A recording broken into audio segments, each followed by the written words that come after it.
I'm Rick Harp. This is your APTN News Brief for Wednesday, February 28th. The inquest into the death of Myles Sanderson is underway in Saskatoon. He's the man who killed 11 people and injured 17 more on James Smith Cree Nation back in September 2022. Arrested 3 days later, Sanderson died in RCMP custody near Rostern. The inquest is to examine how Sanderson died and recommend ways to prevent similar deaths in the future. An inquest that so far this week has heard from RCMP Superintendent Devin Pugh, who gave an overview of the arrest, as well as Saskatoon Police Sergeant Ken Kane, who said his force was asked to investigate Sanderson's death, a report which found the RCMP neither caused nor contributed to that death. As to what did kill him, forensic pathologist Sean Latham testified Sanderson died of a cocaine overdose. The inquest continues today, set to take the stand, the RCMP officers who arrested Sanderson and the paramedics who treated him.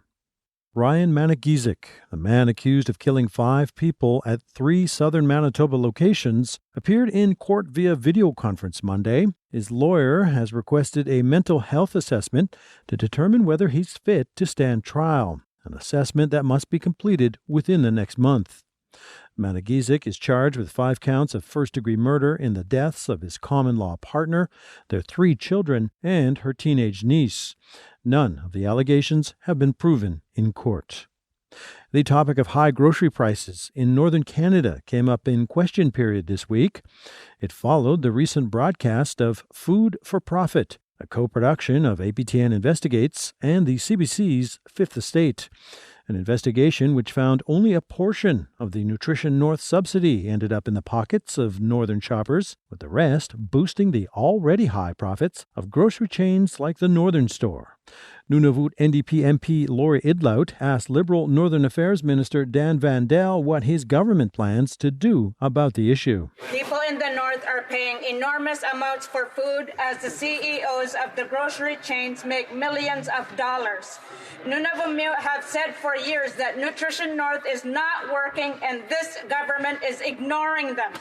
Nutrition North is keeping many Northerners in poverty as the subsidy is going to CEO profits, not lowering food prices.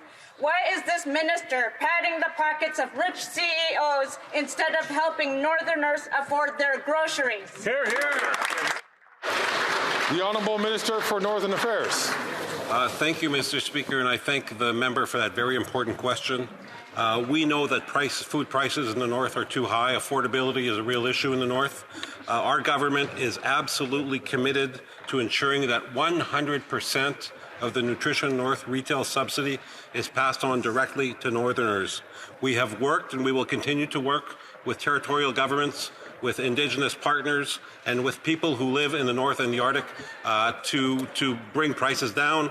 There's a lot of work to do. We are committed to getting it done. Still in that territory, the government says it's made progress on its Nunavut 3,000 housing goals. Progress highlighted in this year's territorial budget address by Finance Minister Lorne Kuzagak. Speaking to reporters beforehand, he said Nunavut is well on its way towards its ultimate goal of 3,000 housing units built by decade's end, with 1,000 expected to be finished by the end of 2025. A pace of construction Kuzagak says will only pick up as additional underlying infrastructure gets built.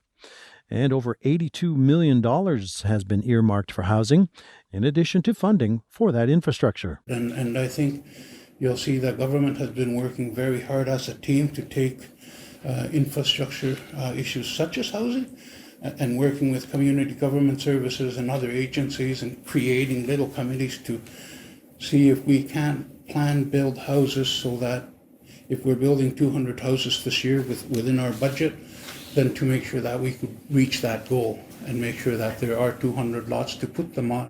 Indigenous youth in Winnipeg have called for changes to how they're treated within the healthcare system. Many of the young people identified that they felt discriminated against from the moment they walked into a healthcare space. Part of a new report, the calls come out of a 26-member Indigenous youth roundtable, many of whom put off seeking care due to a deep mistrust of the system, a reluctance which sometimes saw health issues become health emergencies.